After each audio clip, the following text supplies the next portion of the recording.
Hello aspirant, welcome to mentor IAS presented current affair series. आज की तारीख का करंट अफेयर्स जो हम कवर करने वाले हैं आज 5 तारीख मार्च महीना 2025। मैं पूजा गोयल लाई हूं आपके लिए कॉम्प्रिहेंसिव करंट अफेयर्स का एनालिसिस, जो कि वेरियस सोर्सेज जो यूपीएससी भी यूज करता है अपने करंट अफेयर्स के क्वेश्चन फ्रेमिंग में, उनको हम कवर करने वाले हैं। जैसे कि the Hindu newspaper, Indian express newspaper, Rajasthan Patrika, PIB, PRS और ऐसी अलग अलग गवर्नमेंट वेबसाइट से कंसोलिडेट करके हम आपके लिए करंट अफेयर्स आज लाए हैं। स्टार्ट करते हैं। आज के टॉपिक्स हम देख लेते हैं पहले और फिर हम आज के करंट अफेयर्स पे स्टार्ट करेंगे। पहला टॉपिक जो है वो है सुप्रीम कोर्ट ने इलेक्टोरल बॉन्ड्स के ऊपर एक जजमेंट दिया है। तो सुप्रीम कोर्ट ने इलेक्टोरल बॉन्ड्स जो है उनकी वैलिडिटी को अपहेल्ड किया है। इसमें बेसिकली हम पढ़ लेंगे आगे कि इलेक्टोरल बॉन्ड्स क्या है और सुप्रीम कोर्ट उसमें क्या बोला है। ओके, अगला टॉपिक है amendment to right to information act. Right to information act 2005 में इंडिया में आया था और अभी उसमें कुछ अमेंडमेंट्स लाए हैं, कुछ संशोधन लाए हैं। ओके, तो हम इसे थोड़ा सा अच्छे से पढ़ लेंगे। ओके, देन आईआर का टॉपिक है India Vietnam policy planning dialogue. तो इंडिया और वियतनाम के बीच पॉलिसी प्लानिंग के लिए मीटिंग चल रही है। तो वियतनाम की थोड़ी सी हम पॉलिसीज और पॉलिटिकल कंडीशंस, ज्योग्राफिकल कंडीशंस हम साथ में पढ़ लेंगे। Then India Nepal cross border railway links. India और नेपाल इन दो कंट्रीज के बीच में क्रॉस बॉर्डर रेलवे लिंक बना है। ओके, तो इसे हम स्ट्रेटेजिक लोकेशन वाइज हम पढ़ लेंगे। देन आरबीआई डिजिटल करेंसी पे पायलट प्रोजेक्ट चालू कर रही है। तो डिजिटल करेंसी क्या है और आरबीआई इस पे कैसे काम करने वाला है वो हम देखेंगे। फिर क्वांटम कंप्यूटिंग जो है उसमें हमें एक ब्रेक थ्रू मिला है। तो क्वांटम कंप्यूटिंग क्या होती है, वो कैसे काम करती है, वो हम आज के करंट अफेयर्स में देखेंगे। देन अगली टॉपिक पे आगे बढ़े तो ब्लू घोस्ट मिशन इसरो ने लॉन्च किया है। ल्यूनार मिशन है, ये ल्यूनार एक्सप्लोरेशंस के लिए है। तो हम आगे इसे पढ़ेंगे कि ये है क्या, किस लिए काम करने वाला है और कैसे काम करने वाला है। ओके, देन डॉल्फिन पॉपुलेशन सर्वे। डॉल्फिन्स के पॉपुलेशन के लिए हमने सर्वे स्टार्ट किया है। तो हम डॉल्फिन्स के हैबिटेट और ये सब देख लेंगे। ठीक है, अगर आगे बात करें तो टाइगर सेंसस रिपोर्ट जो है वो रिलीज हो गई है।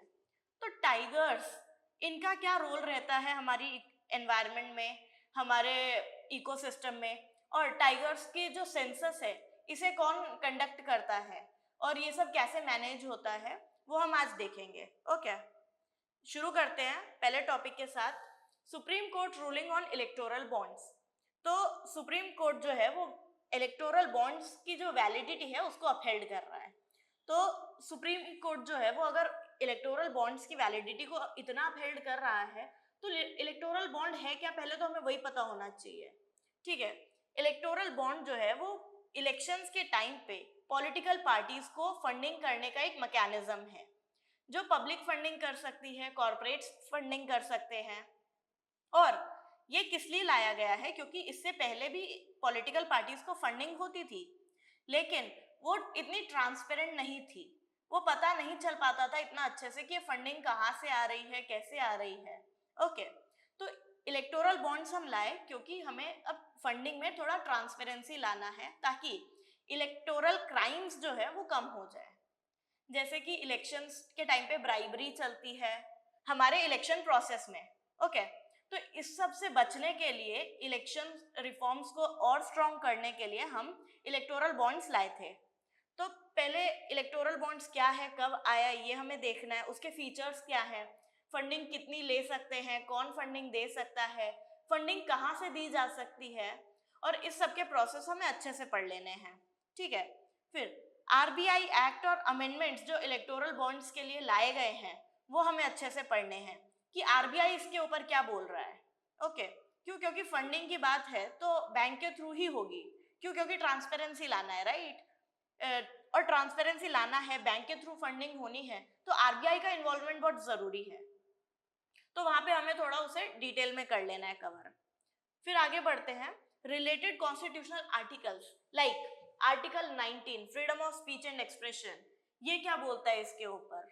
ठीक है, ये आपको देखना है कि freedom of speech and expression का क्या कनेक्शन है इलेक्टोरल बॉन्ड्स के साथ। ठीक है, ये आपको मेंस में कहीं ना कहीं बहुत हेल्प करेगा। जब आप चीज़ों को इंटरलिंक करना सीख जाएंगे तो आप क्या होगा कि जब क्वेश्चन आएगा तो आप कंफ्यूज नहीं होंगे कि उसे करना कैसे है सॉल्व। ओके, आगे बढ़ते हैं कि ट्रांसपेरेंसी और एनोनिमिटी के बीच जो डिबेट चल रही है उसे कैसे मैनेज किया जाए। ओके, और फ्री और फेयर इलेक्शंस जो है उसे कैसे इंश्योर किया जाए और क्या किया जा सकता है फ्री एंड फेयर इलेक्शंस को इंश्योर करने के लिए। अब फ्री एंड फेयर इलेक्शंस ये है क्या, यानी कि जो हमारा इलेक्शन कमीशन ऑफ इंडिया है वो इंडिपेंडेंटली काम करे विदाउट एनी फेयर और फेवर, अपनी अटमोस्ट प्रायोरिटी के साथ, अपने अटमोस्ट वर्क डेडिकेशन के साथ वो काम कर पाए। और उसके साथ बड़ी बात ये है कि ये जो फ्री एंड फेयर इलेक्शन है ये कैसे हम फ्यूचर में अचीव कर सकते हैं, उसके लिए बहुत सारी कमिटीज बनी हैं जो इसके ऊपर रिपोर्ट्स जारी की है कि आप ये कर सकते हो, आप ये कर सकते हो, कुछ सजेशंस दिए हैं। तो उन कमिटीज को अगर आप इधर ही पढ़ लेंगे और उसके जो मेजर रिफॉर्म सजेशंस हैं वो आप पढ़ लेंगे तो आपके आंसर राइटिंग में आपको बहुत ज्यादा एक वैल्यू ऐड हो जाएगी। ओके, आगे बढ़ते हैं। Amendment to right to information act. तो राइट टू इंफॉर्मेशन एक्ट है क्या, किस चीज के लिए काम करता है और क्या बोलता है। तो राइट टू इंफॉर्मेशन एक्ट जो है ना वो 2005 में लाए थे इसलिए कि गवर्नेंस जो है वो पब्लिक के बीच आ जाए। मतलब क्या हुआ इस चीज का कि गवर्नमेंट कुछ भी कर रही है, आज कोई बिल कहीं आया है, उसके बाद उसका क्या हो रहा है, किसी केस का क्या हो रहा है, कोई फाइल कहाँ है, वो सब के बारे में पब्लिक को इतना पता नहीं होता था। तो राइट टू इंफॉर्मेशन एक्ट के तहत ये लोग क्या लाए, गवर्नमेंट जो है उन्होंने क्या किया कि अब आप आरटीआई फाइल करके कोई भी इंफॉर्मेशन आप ले सकते हो अनलेस एंड अनटिल वो सीक्रेट डॉक्यूमेंट है जो नेशनल डिफेंस को या फिर नेशनल सिक्योरिटी को इफेक्ट कर सकता है। आपके पास पब्लिक डोमेन में सब कुछ अवेलेबल है, ठीक है। तो ये क्या करेगा ना कि आप कोई भी आरटीआई फाइल किया, कोई भी इंफॉर्मेशन मांगी, गवर्नमेंट या फिर आरटीआई डिपार्टमेंट जो है वो आपको रिस्पॉन्स करते हैं और आपको पूरा जो आपकी इंफॉर्मेशन है आपने मांगी है वो आपको प्रोवाइड करते हैं। तो अभी क्या हो रहा है ना, लास्ट कुछ टाइम से ये प्रॉब्लम चल रहा है, कोई भी आरटीआई फाइल करता है तो अक्सर जवाब क्या दिया जाता है, या तो बहुत लेट होता है आंसर या फिर जवाब दिया जाता है कि ये जो फाइल है ये पब्लिक डोमेन के लिए अवेलेबल नहीं है या ये इंफॉर्मेशन पब्लिक डोमेन के लिए अवेलेबल नहीं है। ओके, तो इसके लिए क्या किया जाएगा, अभी ये जो अमेंडमेंट लाए इसमें बोला है स्ट्रिक्ट टाइमलाइंस दी जाएंगी कि अब कोई भी इंफॉर्मेशन के लिए आपको बहुत ज्यादा वेट नहीं करना पड़ेगा। स्ट्रिक्ट टाइमलाइंस ले आए हैं जिस और पेनल्टीज इन्वॉल्व की है कि अगर आपको एक डेडिकेटेड टाइमलाइन के अंदर आपको इंफॉर्मेशन नहीं दी गई है तो पेनल्टीज भी लग सकती है डिपार्टमेंट के ऊपर। ओके, तो ये आपको हेल्प करेगा एक तरह से और ज्यादा गवर्नेंस में इन्वॉल्व होने के लिए। तो अभी गवर्नमेंट क्या चाहती है, हमने कुछ टाइम पहले भी देखा है कि जीरो गवर्नमेंट मैक्सिमम गवर्नेंस, ये जो मोटो है ये कुछ टाइम पहले आया जो क्या बोलता है कि गवर्नमेंट जो है उसका काम कम हो जाए और गवर्नेंस ज्यादा हो जाए। गवर्नमेंट का रोल कम हो, गवर्नेंस ज्यादा हो, मतलब कि अब जो प्रशासन है उसे चलाना जो है वो बहुत इफेक्टिवली चलाना है। ओके, तो उसमें पब्लिक का रोल होना बहुत जरूरी है। हम एक डेमोक्रेटिक कंट्री है, राइट, और डेमोक्रेटिक कंट्री का मतलब क्या होता है कि आप जो है फैसले लेते हो। दो तरह की डेमोक्रेसी होती है, ठीक है, डायरेक्ट डेमोक्रेसी और इनडायरेक्ट डेमोक्रेसी। जो डायरेक्ट डेमोक्रेसी होती है ना उधर क्या होता है कि आप सब मिलके सारे फैसले लेते हैं खुद। इनडायरेक्ट डेमोक्रेसी जो इंडिया में है उसमें क्या होता है, आप सब मिलके एक अपना इलेक्टेड रिप्रेजेंटेटिव चुनते हैं कि हाँ भाई हम सबने मिलके इन्हें चुना है जो हमारे बिहाफ पे फैसला लेंगे। तो अल्टीमेट सोर्स ऑफ पावर तो पब्लिक है डेमोक्रेसी में, राइट। तो अल्टीमेट सोर्स ऑफ पावर को अगर इतना भी एम्पावर ना किया जाए कि उनको ये ना पता हो कि जो काम हो रहा है वो कैसे हो रहा है, तो फिर आप कैसे डिसाइड करेंगे कि जो हो रहा है वो सही हो रहा है या गलत हो रहा है। ओके, तो गवर्नमेंट सही से चल रही है या नहीं वो एम्पावर करने के लिए, ये वो इंफॉर्मेशन आप तक पहुंचाने के लिए आरटीआई जो है वो बहुत इंपॉर्टेंट है। ओके, फिर आपको क्या है इसके प्रोविजंस देखने हैं कि आरटीआई एक्ट में क्या क्या बात बोली गई है, कौन सी चीजों को ऑलरेडी डिसाइड किया हुआ है कि ये नेशनल सिक्योरिटी के लिए है, ये डिस्क्लोज नहीं की जाएंगी।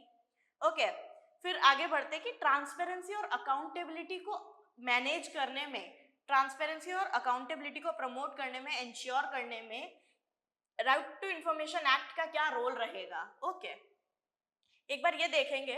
तो इसके बाद हम ये देखेंगे सिटीजन को एम्पावर करने में ये क्या इम्पैक्ट क्रिएट कर सकता है। ऐसा होता है ना, मेजॉरिटी टाइम्स पे मेंस में क्वेश्चन इन्हीं चीजों से बनते हैं कि कैसे इम्पैक्ट क्रिएट करेंगे, अकाउंटेबल कैसे बनाएंगे। अब उसमें हम क्या करते हैं ना कि कुछ स्टेटमेंट्स हमने जो पढ़ी है उसके बारे में प्रोविजंस डालने लग जाते हैं हम एक एक, और डिटेल में सारे प्रोविजंस जो हमने प्रीलिम्स के लिए पढ़े थे वो उधर लिख देते हैं। पर क्वेश्चन की डिमांड कुछ और है, राइट। क्वेश्चन की डिमांड है कि आप ये समझो कि उसका वो जो प्रोविजन है वो कैसे अकाउंटेबिलिटी या ट्रांसपेरेंसी को इम्पैक्ट कर रहा है या सिटीजन को एम्पावर कर रहा है। तो उधर हमें थोड़ा आंसर राइटिंग सीखना होता है, और ये चीजें जो है चैलेंजेस, इम्पैक्ट्स, अमेंडमेंट्स, ये सब इधर ही हम अगर पढ़ लेते हैं ना तो एग्जाम टाइम पे आपको बहुत ज्यादा सोचना नहीं पड़ता है। क्यों? क्योंकि एग्जाम टाइम पे आपके पास इतना टाइम नहीं होता है। एग्जाम में आपके पास इतना टाइम नहीं है कि आप सोचो और फिर लिखने बैठो। तो इधर अगर आपने ये प्रैक्टिस कर लिया है डेली तो आपको बाद में हेल्प होता है। ओके, अगले टॉपिक पे बढ़ते हैं। India Vietnam policy planning dialogue. तो ये है क्या? 13th पॉलिसी प्लानिंग डायलॉग है पहली बात तो ये। तो यानी पहली बार नहीं हो रहा है ऐसा कुछ। Maritime security, defence cooperation, economic ties, इन सब के ऊपर है। तो मरीटाइम सिक्योरिटी और डिफेंस कोऑपरेशन की बात क्यों कर रहे हैं हम? इकोनॉमिक टाइज की बात करें तो हमने इकोनॉमिक टाइज हमारी मेजॉरिटी देशों के साथ है, पर मरीटाइम सिक्योरिटी हर कंट्री के साथ नहीं है, डिफेंस कोऑपरेशन हर कंट्री के साथ नहीं है। इनके साथ क्यों है? वियतनाम के साथ क्यों है? रीजन बीइंग कि वियतनाम जो है वो इंडिया के ईस्ट में बहुत पास पड़ता है।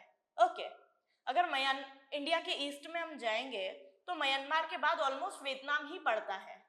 ठीक है, तो इतना करीब है इंडिया के। और तो डिफेंस जो है वो मैनेज करना, स्ट्रांग होना दोनों का एक टुगेदर बहुत जरूरी है। और मरीटाइम सिक्योरिटी क्यों? क्योंकि हमें एक ही समंदर लगता है। ठीक है, और जब समंदर हम शेयर करते हैं, पानी शेयर करते हैं, तो नेवीज का स्ट्रांग होना बहुत जरूरी हो जाता है। एक बेसिक रीजन ये भी है मरीटाइम सिक्योरिटी का साउथ ईस्ट एशियन नेशंस के साथ, कि चाइना जो है उसकी स्ट्रिंग ऑफ पर्ल्स थियरी को हमें काउंटर करना है। अब स्ट्रिंग ऑफ पर्ल्स थियरी क्या है चाइना की? कि वो क्या कर रहे हैं, जो इंडियन ओशन और साउथ चाइना सी में जो छोटे छोटे आइलैंड्स हैं उनके ऊपर उनको कैप्टिव बनाते हैं, उनके ऊपर क्या बोलते हैं, अपना क्लेम प्रूव करते हैं।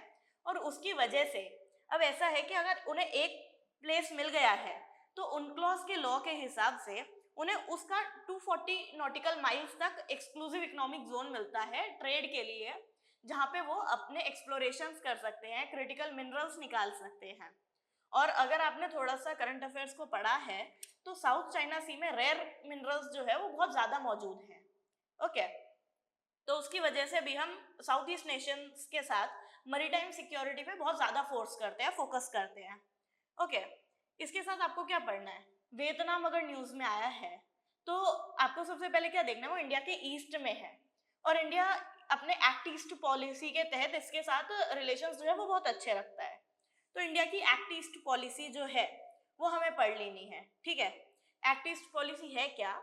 इंडिया के जो ईस्टर्न, साउथ ईस्टर्न नेशंस हैं उनके साथ हमें रिलेशंस अच्छे रखने हैं। ओके, फिर हमने इंडिया और वियतनाम के बीच स्ट्रैटेजिक पार्टनरशिप अग्रीमेंट्स क्या हुए हैं, क्या हो सकते हैं, और किस किस एरियाज में हम साथ में काम कर सकते हैं वो हमें पढ़ने हैं। Okay, Indo Pacific strategy. अगर आपको थोड़ा बहुत वर्ल्ड मैपिंग देखी हो आपने, तो इंडिया के ईस्ट में जो है साउथ चाइना सी के बाद अगर हम देखेंगे इंडियन ओशन क्रॉस करके तो पूरा पैसिफिक है। तो इंडो पैसिफिक स्ट्रैटेजी जो है वो हमें इकट्ठे बनानी ही पड़ेगी। ठीक है, तो अगर वो हम बना लेते हैं ना तो वो हमें बेनिफिट करता है पैसिफिक ओशन के लिए। ओके, डिफेंस और मरीटाइम कोऑपरेशन हमारे बीच कैसा हुआ है वो हमें पढ़ना है, और इसमें चैलेंजेस क्या आ रहे हैं। ठीक है, चैलेंजेस अगर हम अच्छे से पढ़ लेते हैं तो हमें वे फॉरवर्ड भी अक्सर मिल ही जाते हैं। अगर आप कभी भी नोट्स बनाने बैठोगे किसी भी टॉपिक के, तो अगर आप चैलेंजेस बहुत डिटेल में और अच्छे से कर पा रहे हो ना, स्पेसिफिक चैलेंजेस, तो आपको वे फॉरवर्ड निकालना बहुत आसान हो जाता है। क्यों? क्योंकि उन्हीं चैलेंजेस को क्लियर करके आप वे फॉरवर्ड बना सकते हो, राइट। तो वो चीजें जो है ना वो आपको बहुत ज्यादा हेल्प करती है आगे। ठीक है, आगे बढ़ते हैं। India Nepal cross border railway link. तो इंडिया और नेपाल के बीच में ट्रेड कनेक्टिविटी को बूस्ट करने के लिए एक रेलवे लिंक बनाया गया है।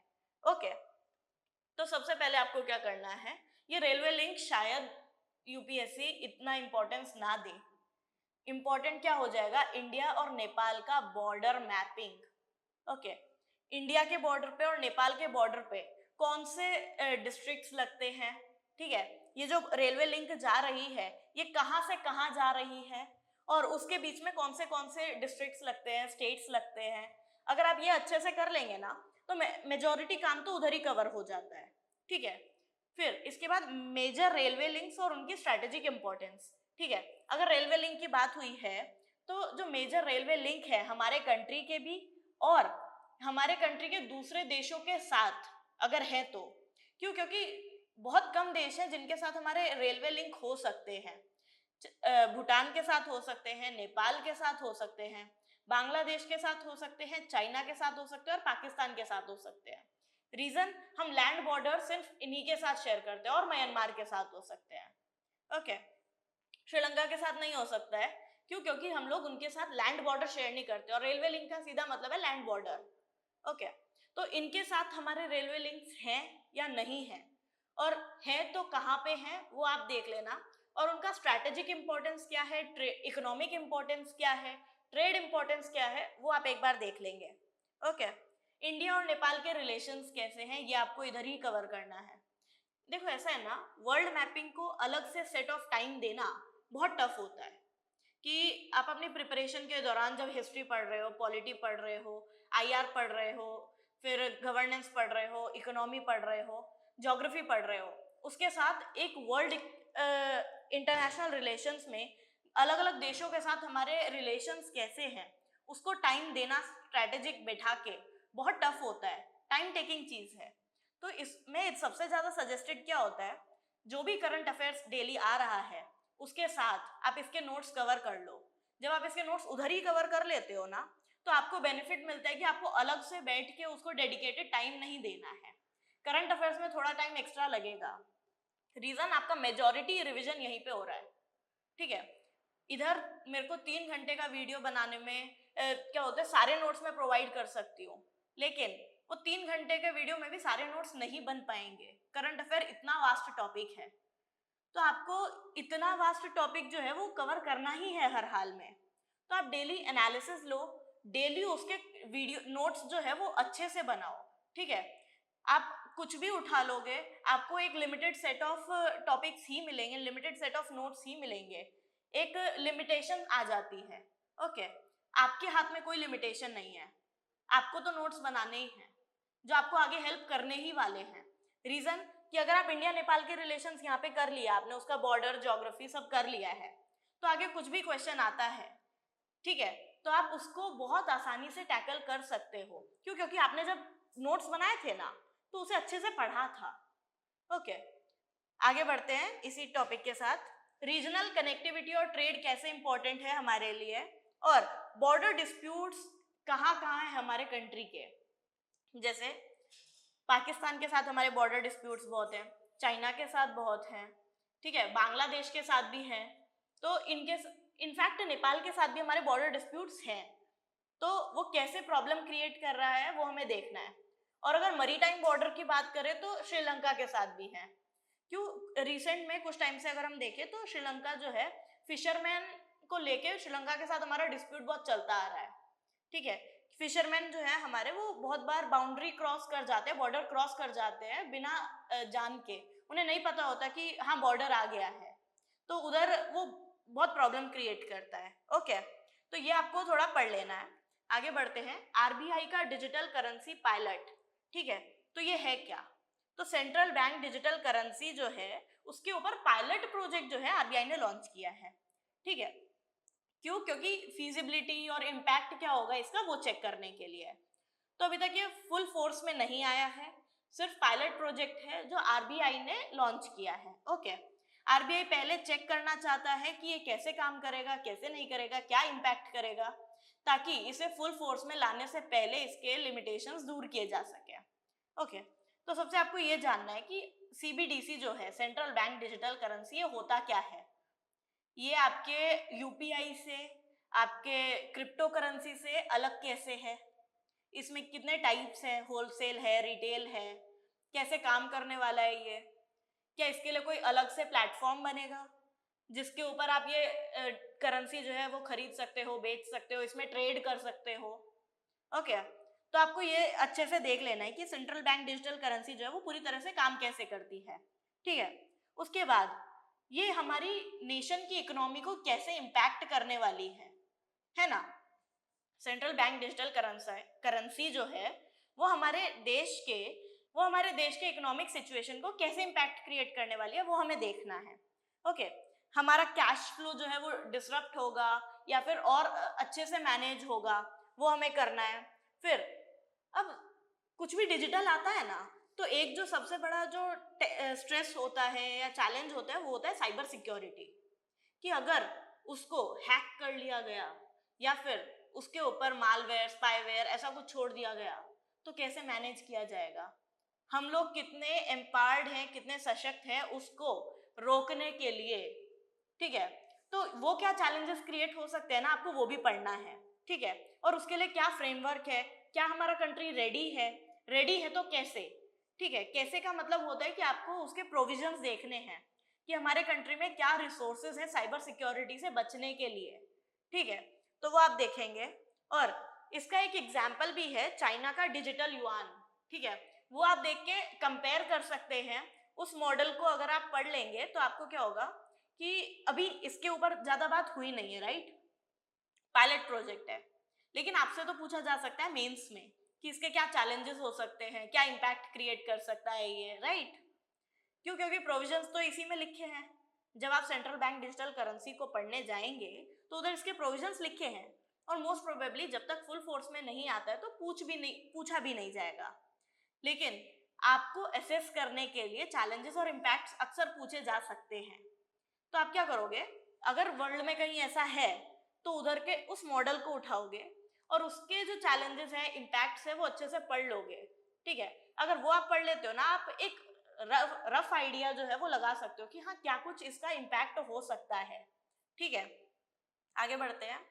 क्वांटम कंप्यूटिंग में ब्रेक थ्रू मिला है, हम लोग स्टेबल क्यूबिट सिस्टम अब डेवलप कर पाए हैं। ओके, तो पहला तो एक क्यूबिट ही क्या है, आगे तो बाद में बढ़ेंगे। क्यूबिट क्या है ये नहीं पता है ना? तो बिट और क्यूबिट सिस्टम जो है ये दो सिस्टम्स होते हैं जो कंप्यूटिंग में काम आते हैं। ओके, तो आपको ये दोनों एक बार समझ लेने हैं कि 0 1 ये क्या सिस्टम है, कैसे काम करता है। ओके, फिर नॉर्मल कंप्यूटर जो है उसके मुकाबले क्वांटम कंप्यूटिंग जो है उसमें क्या डिफरेंस रहता है ना? क्वांटम कंप्यूटिंग अभी कुछ टाइम से न्यूज में है, 3 4 साल से हम सुनते आ रहे हैं। ठीक है, तो क्वांटम कंप्यूटिंग है क्या और ये कैसे काम करती है? ठीक है, ये देखेंगे। फिर एक नॉर्मल कंप्यूटिंग, क्वांटम कंप्यूटिंग, और एक और कंसेप्ट है हमारे पास सुपर कंप्यूटर्स का। ठीक है, तो इन तीनों में क्या डिफरेंस है उसको अगर आप एक टैब्यूलर मैनर में बनाएंगे, ठीक है, तो वो आपको क्या करेगा ना, आपको जो डिफरेंशिएशन पॉइंट है, सिमिलैरिटीज है, वो वहीं पे बता देगा। तो आपको आगे हर किसी को अलग अलग याद नहीं करना पड़ेगा, वो आपके कंफ्यूजन्स को वहीं पे क्लियर कर देगा। ओके, आगे बढ़ते हैं। अगेन साइबर सिक्योरिटी, जब भी कंप्यूटिंग की या डिजिटल की कोई भी बात आती है, साइबर सिक्योरिटी सबसे पहले एक थ्रेट होता है, वो पढ़ना है। एआई से उसे कैसे लिंक कर सकते हैं, या एआई उसके साथ मिलके कैसे काम करेगा, डिफेंस में वो कैसे हेल्प करेगा। ठीक है, इंडिया ने अभी तक क्या किया है, इसमें क्या प्रोग्रेस किया है। ठीक है, अगर हम कह रहे हैं कि हमें एक ब्रेक थ्रू मिला है और हमने कुछ डेवलप किया है, स्टेबल क्यूबिट सिस्टम डेवलप किया है, तो मतलब पहले भी कुछ हो चुका है, राइट? तो क्या किया है अभी तक हमने और आगे क्या प्लान है, ठीक है, वो अच्छे से कर लेंगे। और हमने क्या दुनिया के साथ इसके लिए कुछ बात की है? मतलब ऐसा तो है नहीं कि हम अब बिल्कुल एक क्लोज्ड इकोनॉमी में रहते हैं और सब कुछ अकेले करने वाले हैं, नहीं ना? तो हम क्या करते हैं, हम दुनिया से टेक्नोलॉजी ट्रांसफर या फिर उनके साथ सीखते हैं, कोलैबोरेशंस में काम करते हैं। तो हम ये भी देख लेंगे कि हम ग्लोबल कोलैबोरेशंस में या ग्लोबली किस कंट्री के साथ इसमें काम कर रहे हैं। ओके, ब्लू होस्ट मिशन जो है वो इसरो ने लॉन्च किया है और ल्यूनार एक्सप्लोरेशन के लिए है। तो क्या है ये ब्लू होस्ट मिशन और ल्यूनार एक्सप्लोरेशंस क्या है? ठीक है, ल्यूनार का बेसिक मतलब होता है चांद। सोलार अगर सन है तो ल्यूनार चांद है। तो चांद जो है, मून, उसके ऊपर एक्सप्लोरेशंस के लिए हम जो है ये मिशन लाए हैं। ओके, तो ये कैसे काम करेगा, इसके डिटेल्स आपको पढ़ने हैं कि कैसे हम पहुंचाने वाले हैं उधर, और इसरो का उसमें क्या रोल रहेगा। और अगर ये हम लाए हैं तो ल्यूनार एक्सप्लोरेशन या ल्यूनार मिशन हमारे लिए इंपॉर्टेंट हो गए हैं, राइट। तो इससे पहले हमने क्या किया है ल्यूनार मिशंस में? चंद्रयान सीरीज हमारी पूरी चल रही है, राइट। चंद्रयान 1, 2, 3। तो ये क्या है, ये तीनों ने क्या क्या किया, और तीनों अलग अलग टाइम पे गए, और कोई सक्सेसफुल हुआ, कोई नहीं हुआ। तो तीनों किस लिए गए थे? ठीक है, अगेन एक कंपैरेटिव मैनर में इसे आप पढ़ेंगे तो आपको ज्यादा बेनिफिट होगा। आपको तीनों के बारे में अलग अलग पढ़ने से बेटर है हमेशा कंपैरेटिव स्टडी करो। क्या होगा जब एग्जाम में पूछा जाएगा ना कि चंद्रयान 1 जो है वो हमने सॉलिड रॉकेट प्रोपेलेंट फ्यूल था, जबकि चंद्रयान 2 जो है वो लिक्विड प्रोपेलेंट था, तो आप उधर कंफ्यूज नहीं होगे कि चंद्रयान 1 में पढ़ा था कि सॉलिड था प्लस लिक्विड था, चंद्रयान 2 में हमने पढ़ा था कि ऐसा था। आपने टेबल बनाई हुई है ऑलरेडी, 1 में ऐसा था, 2 में ऐसा था, 3 में ऐसा था, एक साथ। ठीक है, तो आपको दिक्कत नहीं करेगा एग्जाम के टाइम पे। ठीक है, उसके बाद हम ल्यूनार मिशंस भेज क्यों रहे हैं, हम क्यों चाहते हैं चांद को पढ़ना? ठीक है, क्या काम आएगा वो हमें, तो वो हमें देखना है। फिर स्पेस डिप्लोमेसी, ठीक है, इंटरनेशनल कोलैबोरेशंस। स्पेस डिप्लोमेसी क्या होती है? ये होती है कि स्पेस को लेके हम जो है हम कैसे रिएक्ट करते हैं, पूरी सारे देशों में कैसे इसके ऊपर कॉम्पिटिशन्स चल रहे हैं, क्या रिसर्च चल रही है। ठीक है, ये हमें देखना है। ठीक है, और डीप स्पेस एक्सप्लोरेशंस के चैलेंजेस क्या हैं, अगर हम स्पेस में थोड़ा आगे चले जाते हैं तो उसके क्या चैलेंजेस आ सकते हैं। तो एक बार आप स्पेस मिशंस जो हैं हमारे वो देख लीजिएगा, और क्या हद तक हम जा पाए हैं वो देख लीजिएगा। ठीक है, हमने क्या किया है, हम मार्स पे जा चुके हैं, और हमने सन के आसपास लेग्रांज 1 पॉइंट्स पे आदित्य L1 भेजा है। ठीक है, तो अब फिर कंफ्यूजन आ गया, राइट। L1 क्या है, ये आदित्य तो समझ में आ गया कि सन का जो है सूर्य का पर्यायवाची आदित्य है ना, तो वो सूर्य के लिए यूज किया वो शब्द। L1 क्या है, तो सूर्य के आसपास कुछ पॉइंट्स हैं, ठीक है, लेग्रांज पॉइंट्स। तो उधर हम जब कोई भी सैटेलाइट को प्लेस करते हैं तो हमें जो है एक बेटर व्यू मिल पाता है, एक बेटर अंडरस्टैंडिंग मिल पाती है। ठीक है, तो इसके लिए हम वहां पे प्लेस करते हैं हमारे सैटेलाइट्स को। आगे बढ़ते हैं, डॉल्फिन पॉपुलेशन सर्वे। तो ये डॉल्फिन पॉपुलेशन सर्वे है क्या, कौन रिलीज करता है, फिर डॉल्फिन्स क्या है, मतलब हाँ हमने पिक्चर्स देखी है, इमेजेस देखी हैं, एक साथ घूमती हैं पानी में, बहुत फ्रेंडली होती है, सोशलाइजिंग नेचर की होती हैं, बट इनके स्पेसिफिक हैबिटेट्स क्या हैं, इनके हैबिट्स क्या हैं, ये किस तरह कम्युनिकेट करती हैं, फ्रेश वाटर में रहती हैं या फिर समंदर के पानी में रहती हैं, है ना। तो ये हमें पढ़ना है। ठीक है, इंडिया में कितने टाइप के डॉल्फिन्स हैं हमें ये पढ़ना है। गैंजेटिक डॉल्फिन्स हैं, फिर इरावदी डॉल्फिन है, ये इंडिया में है इरावदी या नहीं है। ठीक है, और गैंजेटिक डॉल्फिन जो है उसे हम क्या बोलते हैं, फ्रेश वाटर इंडिकेटर भी कहते हैं। ठीक है, तो ये कैसे काम करती है, सारी डॉल्फिन्स जो इंडिया में है ना, बहुत सारी नहीं है, 2-3 ही हैं, और आपको क्या करना है, उनको उनके नाम लेने हैं और उनको पढ़ लेना है कि उनके हैबिटेट्स क्या है, डिफरेंस क्या है, और मैप उठाओ, मैप में ड्रॉ कर दो कि कहाँ पे कौन सी मिलती है। ठीक है, मैप बेस्ड क्वेश्चंस यूपीएससी में स्पीशीज को लेके पूछे जाते हैं। ठीक है, जैसे अगर आप देखोगे कुछ टाइम पहले हाथी के ऊपर क्वेश्चन बना था, कि क्वेश्चन में था कि केरला के पास हाईएस्ट नंबर ऑफ एलिफेंट्स हैं, बट रियलिटी ये थी कि कर्नाटक के पास है। तो उधर अगर किसी ने उस टाइम पे ये पढ़ा होता कि एलिफेंट्स को अच्छे से उनका हैबिटेट पढ़ के मैप पे बना लिया होता कि किसके पास सबसे ज्यादा एलिफेंट्स हैं, एलिफेंट कॉरिडोर्स कौन से स्टेट में सबसे ज्यादा हैं, एलिफेंट रिजर्व्स किस में सबसे ज्यादा है, तो शायद स्टूडेंट्स को उस टाइम पे इतनी प्रॉब्लम नहीं आती। क्योंकि अगर हम लॉजिक लगाने जाएं तो हमने केरला में एलिफेंट फेस्टिवल वगैरह देखे हैं, तो हम बहुत ज्यादा आइडिया लगा लेते हैं हाँ केरला में ही होगा, है ना। तो वो चीजें थोड़ी ऐसी है कि हमें उधर थोड़ा लॉजिक पे कम और अपने फैक्ट्स पे ज्यादा भरोसा करना है। ठीक है, आगे बढ़ते हैं। इसमें प्रोटेक्शन के लिए क्या है, अगर डॉल्फिन है और वो इतना सोशल एनिमल है, और जू इनफैक्ट एक्वेटिक सिस्टम्स में जो आर्टिफिशियल सिस्टम्स है वहां पे भी रखा जाता है डॉल्फिन्स को, डॉल्फिन शोज वगैरह के लिए। ठीक है, तो यानी उनके साथ क्रुएल्टी हो सकती है, तो उस क्रुएल्टी को प्रिवेंट करने के लिए क्या किया जा रहा है। ठीक है, वाइल्ड लाइफ प्रोटेक्शन एक्ट जो है उसमें क्या स्टेटस है उनका, तो वाइल्ड लाइफ प्रोटेक्शन एक्ट जो है वो क्या है, कब आया, आपको ये पढ़ लेना है। ठीक है, 1972 में लाए थे हम, वर्ल्ड में जहाँ स्टॉकहोम कॉन्फ्रेंस हुई उसके साथ ही इंडिया में वाइल्ड लाइफ प्रोटेक्शन एक्ट आ गया। ठीक है, तो ये कैसे काम करता है, इसमें क्या प्रोविजंस है वो आपको देखने हैं। ओके, और इनके लिए प्रोटेक्टेड एरियाज है या नहीं है तो कहाँ पे है ये आपको देखना है। आगे बढ़ते हैं। इसको, ये जो डॉल्फिन है इसको नुकसान कैसे होगा, ठीक है, ये आपको सारे पॉइंट्स देखने कि इनको नुकसान किस किस तरह से होगा। पोचिंग से हो सकता है, देन पोल्यूशन से हो सकता है, रिवर इकोसिस्टम में खराब हो जाए, इन्वेसिव स्पीशीज आ जाए तो हो सकता है। तो इन्वेसिव स्पीशीज का हम ब्रॉड लेवल पे बात करें तो इतना ज्यादा कुछ कर नहीं सकते हैं।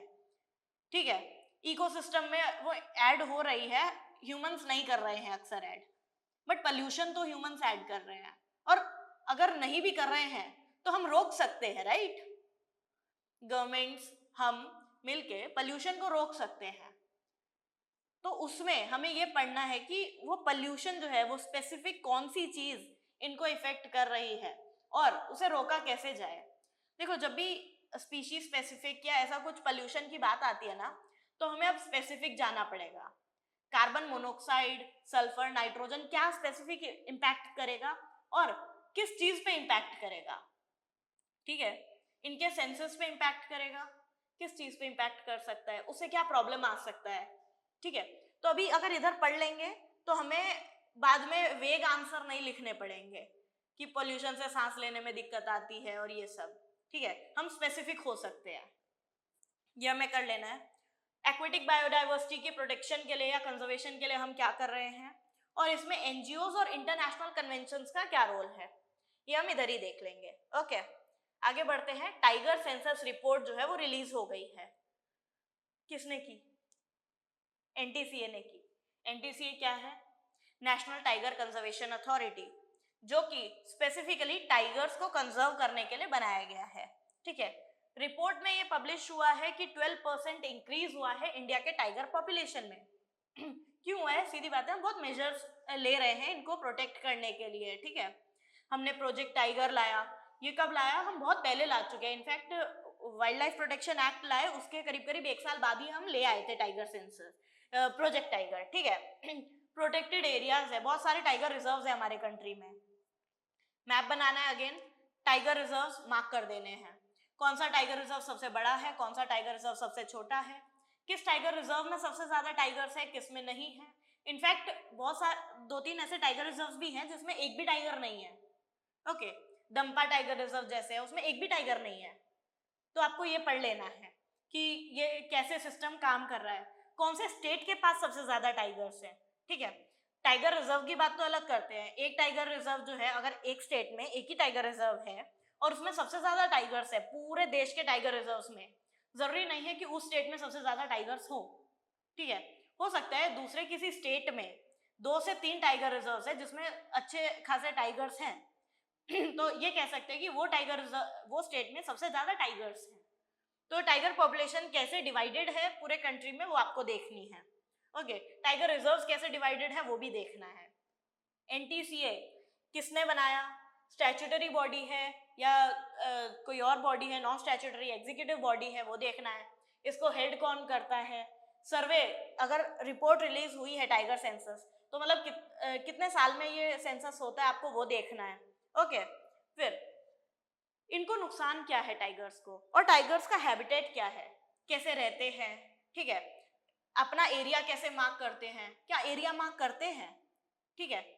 इनका जो फीडिंग हैबिट्स है वो कैसे हैं, कार्निवोर्स में भी कहाँ आते हैं ये, ठीक है। जो ट्रॉफिक लेवल्स होते हैं उसमें ये कहाँ प्लेस्ड है, ये सब अगर आप देख लेंगे तो मेजॉरिटी काम आपका टाइगर को लेके हो जाएगा। फिर आपको ये देखना है कि ये रहते किस तरह के एरिया में है। जैसे रॉयल बंगाल टाइगर है वो सुंदरबन में रहता है, और सुंदरबन जो है सुंदरबन जो है वो पूरा मैंग्रोव है, तो मैंग्रोव जो है वो थोड़ा दलदल भी होता है, तो स्वम्पी एरिया में रहता है क्या वो, तो आपको ये देख लेना है, ठीक है। और इसको बचाया कैसे जाए, इसको क्या प्रॉब्लम्स आ रहे हैं, शिकार सबसे बड़ा प्रॉब्लम है इसका, हैबिटेट लॉस उससे बड़ा प्रॉब्लम है कि अगर इनका जंगल छीन लिया जाएगा तो आएंगे तो ह्यूमन एरिया में ना, इंसानी बस्तियों में, तो वहां पे प्रॉब्लम क्रिएट होगा, ठीक है। ह्यूमन एनिमल कॉन्फ्लिक्ट क्रिएट होगा, जानवर को मारना पड़ेगा, ठीक है। तो उसको कंजर्वेशन के क्या तरीके हैं वो हमें देख लेना है। कम्युनिटी बेस्ड कंजर्वेशन क्या है, ठीक है। जैसे बहुत सारे कम्युनिटीज ऐसे हैं जो इनको कंजर्व करने के लिए एक इंपॉर्टेंट रोल प्ले करते हैं, वो करना है। और प्रोजेक्ट टाइगर से हमने क्या सीखा, उसके सक्सेस स्टोरीज क्या हैं वो हम देखेंगे, ताकि आगे जो प्रॉब्लम हो सकता है उसे हम आज ही टैकल कर सकें। यूपीएससी जो है मेंस के एग्जाम में अक्सर आपसे डेटा कम मांगता है, आपकी अंडरस्टैंडिंग ज़्यादा मांगता है कि कल जब आप ऑफिसर बन जाओगे तो आप चीज़ों को कैसे हैंडल करोगे। तो वहाँ पे आप अपना इम्पैक्ट, चैलेंजेस, सजेशन सिस्टम को बहुत स्ट्रॉन्ग कर लोगे तो आपका आधा काम वहीं पे हो जाएगा। ओके, ठीक है। ये हमारा आज का लास्ट टॉपिक था। मेंटर आईएएस एकेडमी ने पूरा कोर्स जो है आपके लिए मैंने कवर किया है, जिसमें हर टॉपिक के हमने सारे डिटेल्स पढ़े हैं कि उसे कैसे पढ़ना है, उसका एनालाइज हमने करके आपको दिया है। अब आप इसके डिटेल नोट्स अच्छे से बनाओ और अपनी तैयारी को करंट अफेयर्स की और स्ट्रॉन्ग करो। Happy journey, thank you.